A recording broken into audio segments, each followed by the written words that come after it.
কি অমৃত দুগ্ধ যিনি দিয়েছেন তিনি তো পরিবর্তন হননি। তিনি বরঞ্চ ভালোই জানেন আমার জীবনে কি প্রয়োজন। এই জন্য তার উপরে ভারটা দিয়ে দিন, তুমি যা বোঝো ভালো আমার জীবনে তাই দাও। আমি বুঝি না, আমি চাইতেও জানি না, আমার স্বল্পতা আছে, অজ্ঞানী আমি, তাই তুমি যা বোঝো ভালো আমার জীবনে তাই দাও। আমি তোমার কাছে কিন্তু চাওয়া পাওয়ার দাবি রাখবো না।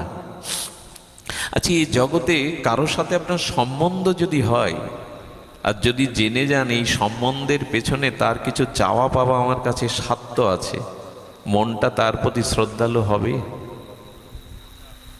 এই জগতে যদি কারোর সাথে সম্বন্ধ হয় আর কেউ যদি জানতে পারে এই সম্বন্ধের পেছনে তার কিছু স্বার্থ জড়িত আছে, মনটা তার প্রতি নির্মল হয়, তো ভগবানের কাছে যাবে হৃদয় খুলে, প্রভু কোনো কিছু চাওয়ার বাসনাও যেন কখনো হৃদয়ে না জাগে,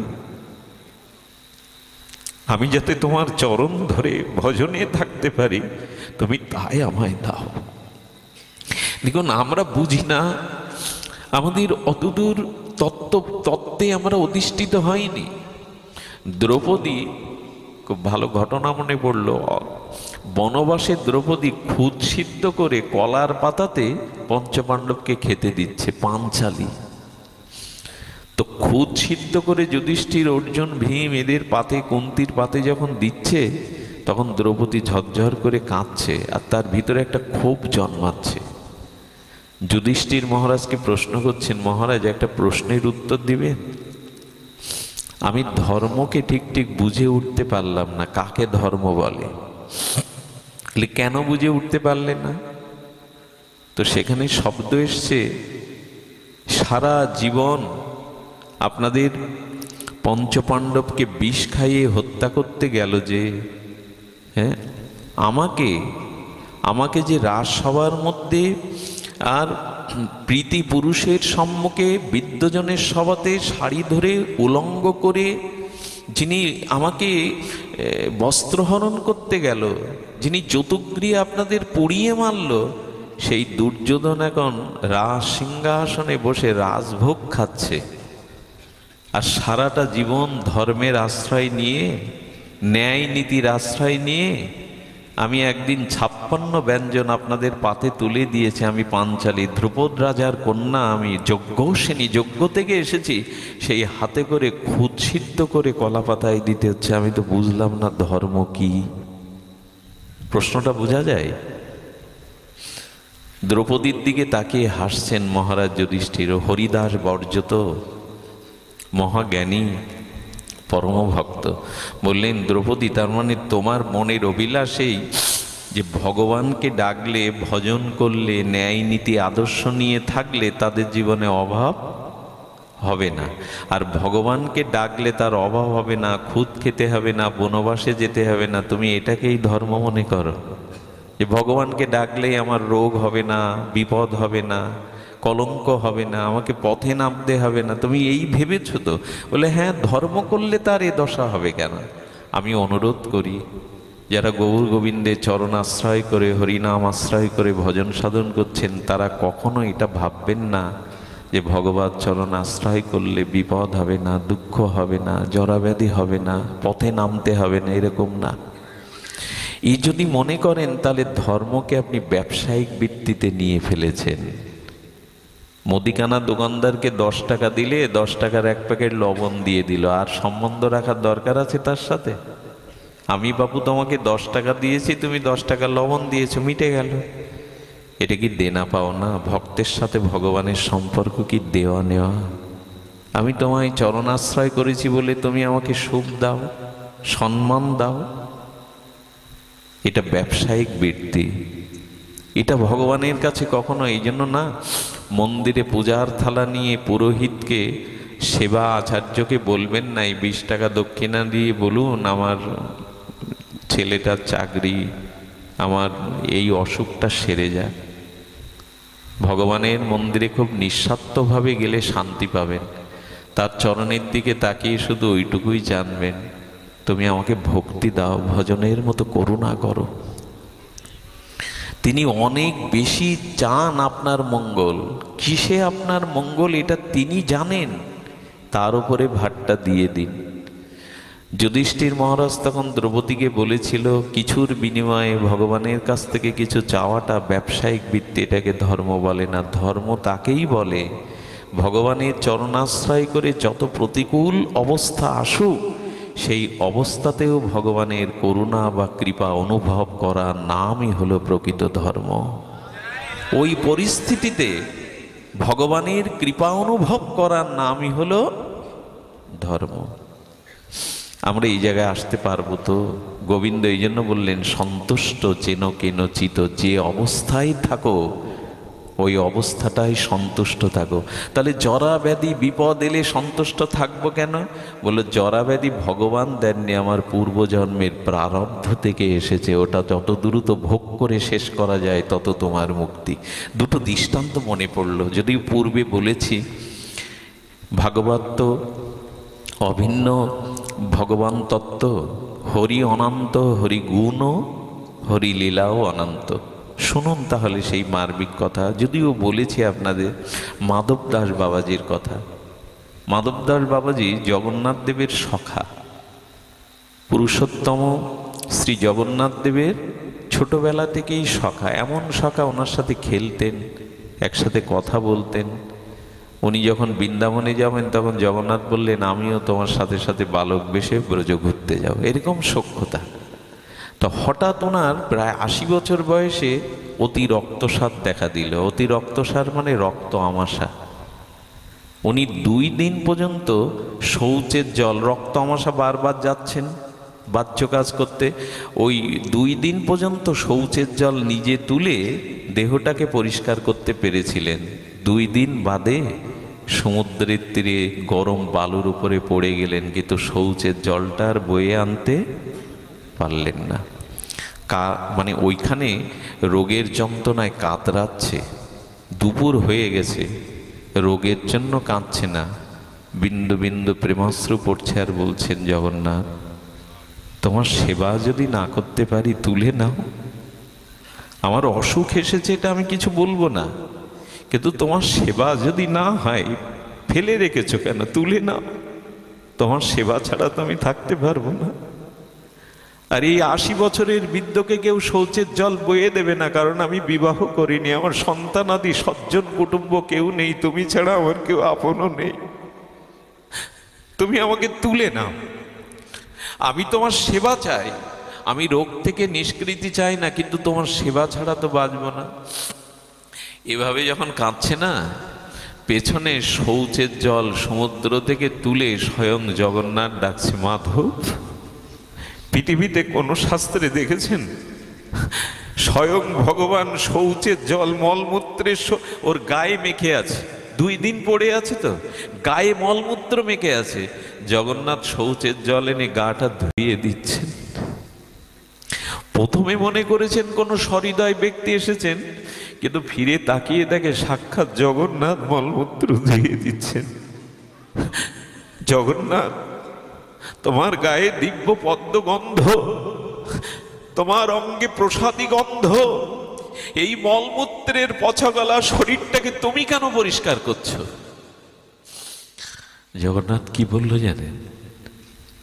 সারাটা জীবন তুমি আমায় সেবা করেছ, আমারও খুব স্বাদ জাগছে তোমাকে সেবা করবার। শুদ্ধ ভক্তকে ভগবানও চান নিজে হাতে সেবা করতে। তো তুমি মলমূত্র পরিষ্কার করবে, তুমি আমাকে এইভাবে শৌচ করবে, আচ্ছা একটা উপায় তো করতে পারো, রোগটা সেরে দিতে পারো। আমি তোমার সেবা নিতে পারি, এতে কলঙ্ক হবে তোমার, তুমি আমার রোগ তো সেরে দিতে পারো। জগন্নাথ তখন শৌচ জলের পাত্র হাতে নিয়েই বলছেন, ইনি বলছেন, আমি সেরে দিতে পারি কিন্তু দেব না। এর 2টো কারণ শুনুন। যে ভগবান পারেন না, করতম অকর্তম সর্বদা করতম, স্বয়ং ভগবানের পক্ষে অসম্ভব কিছু। তো উনি বলছেন আমি সেরে দিতে পারি কিন্তু দেব না। 2টো কারণ। 2টো কারণ হলো, এটা তোমার পূর্বজন্মের প্রারব্ধ ছিল, আর আমি আমার ভক্তের প্রারব্ধ ঘুচিয়ে দেই না। দেখুন, ভগবান কৃষ্ণের একটা স্বভাব আছে, উনি চোখের জল মুছিয়ে দেন, ঘুচিয়ে দেন না। আর আবার বলি, গোবিন্দ তার প্রিয় ভক্তের চোখের জল মুছিয়ে দেন, কিন্তু ঘুচিয়ে বলে আরো কাঁদো, আরো কাঁদলে যদি আমার নিকটে আসতে পারো, আমার কথা মনে পড়ে, আরো কাঁদো। আমি তোমার কান্না ঘুচিয়ে দেব না, তবে তোমার ব্যথার ব্যথী হয়ে আমি তোমার চোখের জল মুছিয়ে দেব, কাজে এসে কিন্তু ঘুচাবো না। কাঁদো, আরো কৃষ্ণ বলে কাঁদো। আচ্ছা, কেউ যদি প্রশ্ন করেন ভগবানের কাছে, ভক্তকে কাঁদিয়ে তোমার সুখ হয়?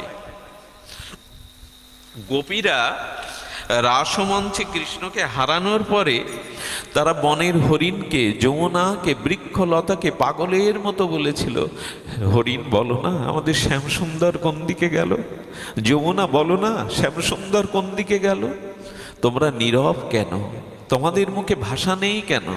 যখন এমনি করে গোপীরা কাঁদছে, কোথাও গোবিন্দকে পেল না, তখন যমুনা পলিনে সমস্ত গোপীগণ একত্রিত মিলিত হয়ে বললেন, গোবিন্দকে খুঁজে পাওয়া যাবে না, তবে গোবিন্দকে পাওয়া যাবে, আয় আমরা একত্রিত হয়ে গোবিন্দের গুণকীর্তন করি, তাহলে তিনি পাওয়া যাবে।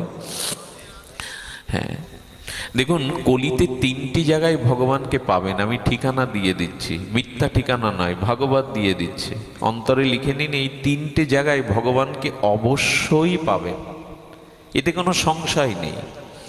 তুলসী কাননং যত্র যত্র পদ্মবনানি চ, পুরাণ পাঠনং যত্র তত্র সন্নিহিত হরি।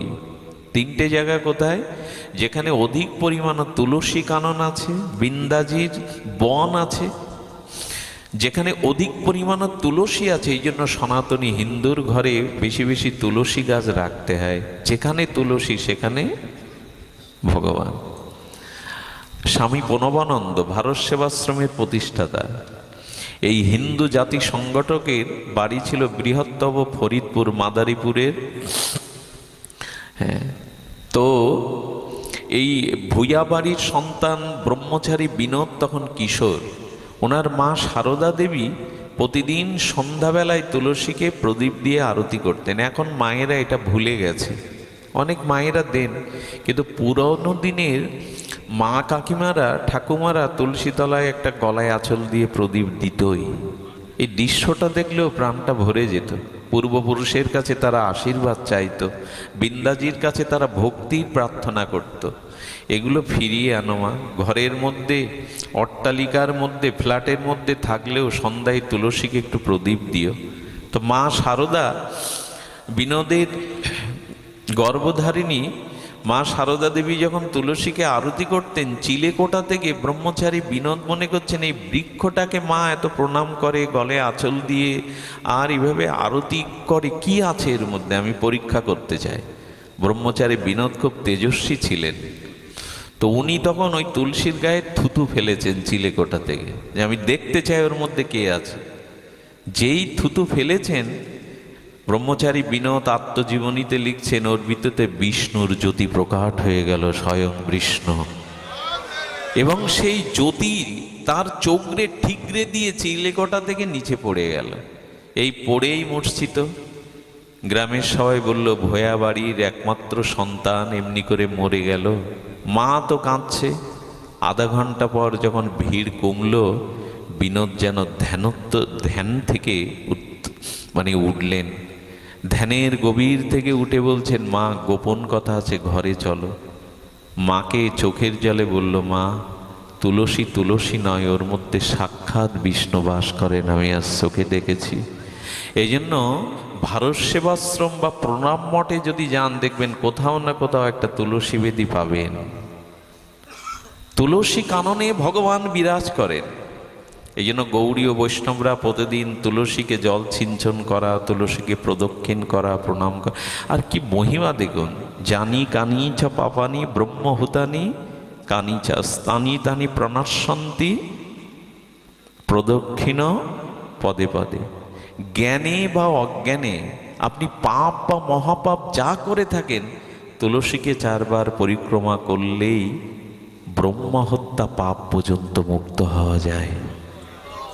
এই জন্য তুলসীর শরণ নিবেন, তুলসীর শরণ। তুলসী কাননে ভগবান রামচন্দ্র রঘুপতি রাজই বলেছেন, ঠাকুর লক্ষ্মণ মা জানকীকে নিয়ে তিনি কোথায় গেছেন? পঞ্চবটী বনে।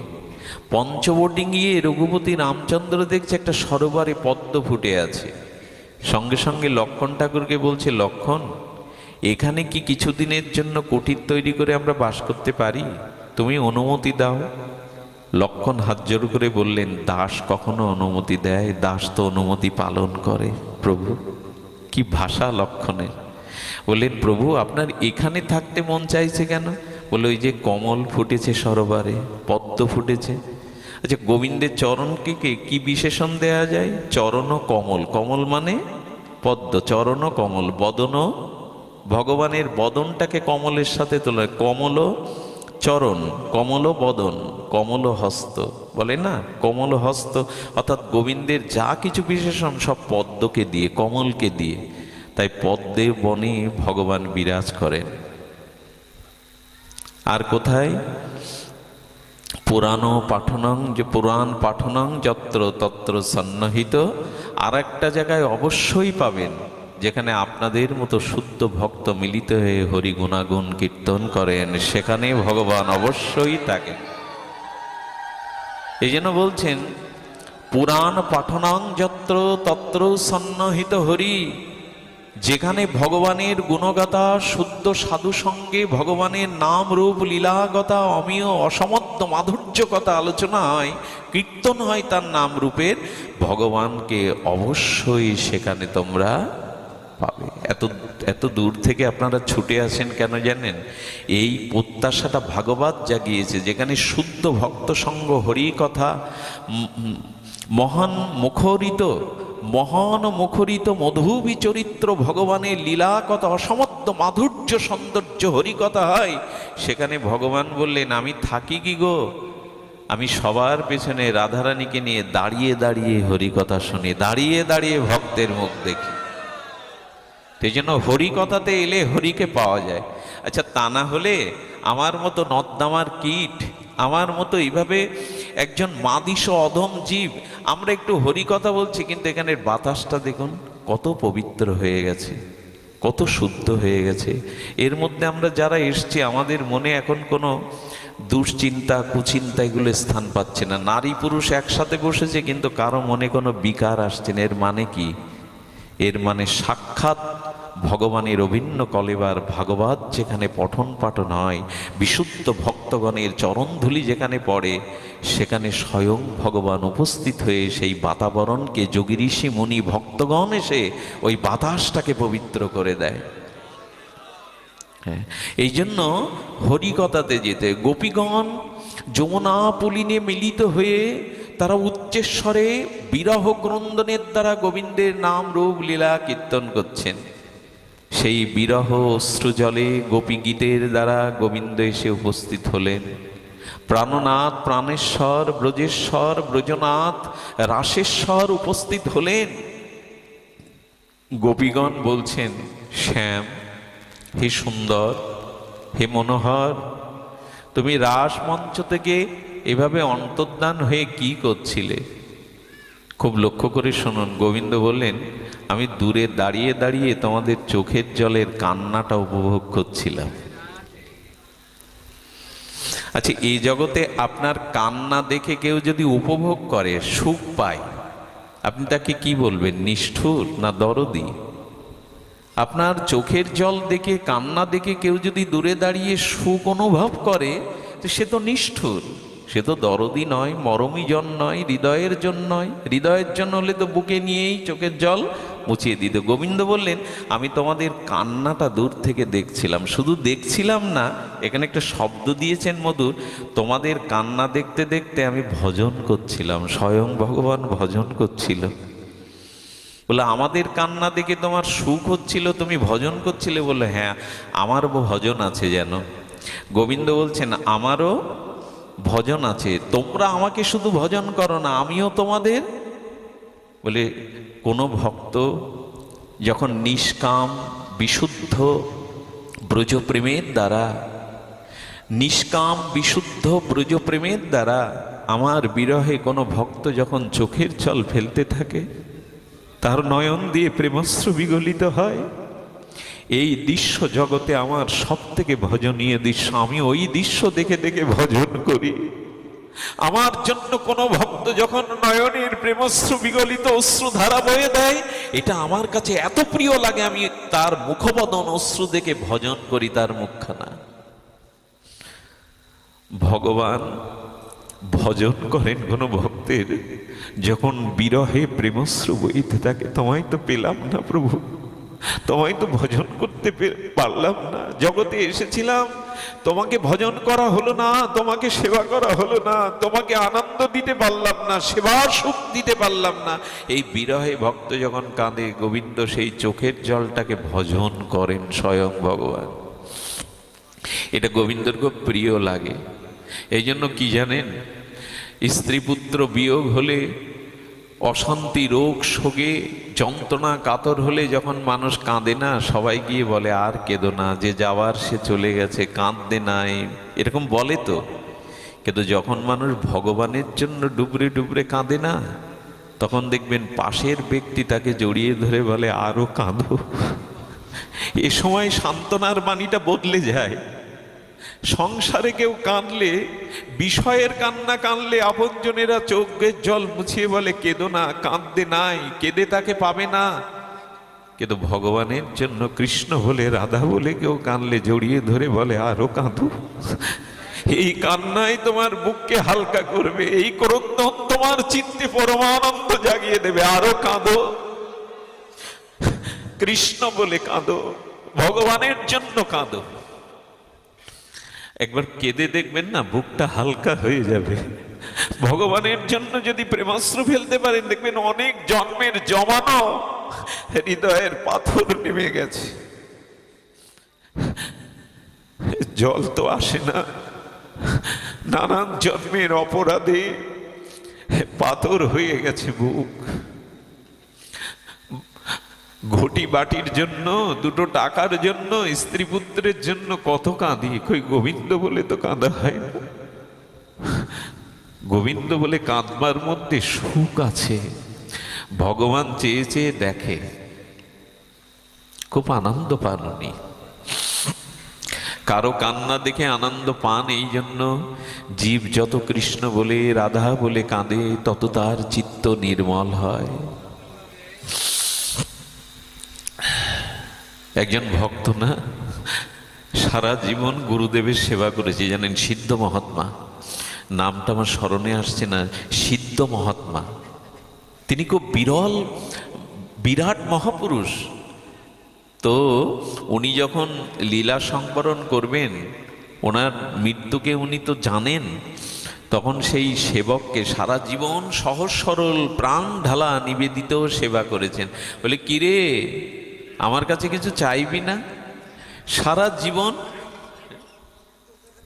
জগন্নাথ বাবাজি, সম্ভবত সিদ্ধ জগন্নাথ বাবাজি প্রথমে বৃন্দাবনে ছিলেন, পরে নবদ্বীপের মহাত্মা। বলে কিছু চাইবি না? হাত জোড় করে বললেন, জন্মে জন্মে আপনার চরণ সেবা ছাড়া তো আমার চাওয়ার কিছু নেই গুরুদেব।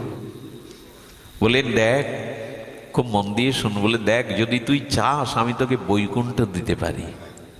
সিদ্ধ মহাত্মা তো, আমি তোকে বৈকুণ্ঠ দিতে পারি। তুই যদি চাস না, আমি তোকে ব্রহ্মাপদ দিতে পারি, চেয়ে নে। উনি তখন কি করছেন জানেন, চরণে হাত দিয়ে বললেন, আমি যা চাইব দেবেন। বলে তোর সন্দেহ আছে নাকি? তোর সন্দেহ আছে? বললেন আমার মাথায় হাত দিয়ে বলুন, আমি যা চাইবো আপনি আমায় দেবেন। বলে কিরে, সারা জীবন সেবা করলে এখন আমার উপর বিশ্বাস নেই তোর? আচ্ছা ঠিক আছে, মাথায় হাত দিয়ে বললেন আমি দেব তোকে, বল। হ্যাঁ, বোবার মতো কাঁদছে আর অশ্রু ফেলতে ফেলতে কি চাইলো জানেন? আসুন না আমরাও চাই। হ্যাঁ, চোখের জলে হৃদয়ের অবাপ্ত অনুভূতিতে চাইলো আমাকে দিন, আপনি কথা দিয়েছেন আমাকে। আরে বাবা, চা না, কি তোর চাওয়া? আপনি কথা দিয়েছেন, মাথায় হাত দিয়ে দেবেন। বলেন আপনি যেমন ভজনে বসে নিতাই বললে আপনার চোখে জল আসে, ওইটা আমায় দিন, যেন আমি নিতাই বললে আমার চোখ দিয়ে জল আসে। আমি যখনই নিতাই বলবো যেন আমার চোখে অশ্রু বন্যা বয়ে যায়। আমি বৈকুণ্ঠ চাই না, কিছুই চাই না, নিতাই বলে যেন কাঁদতে পারি, গৌর বলে যেন কাঁদতে পারি, আমাকে দিন। এসব শুনলেও মন কত পবিত্র হয়।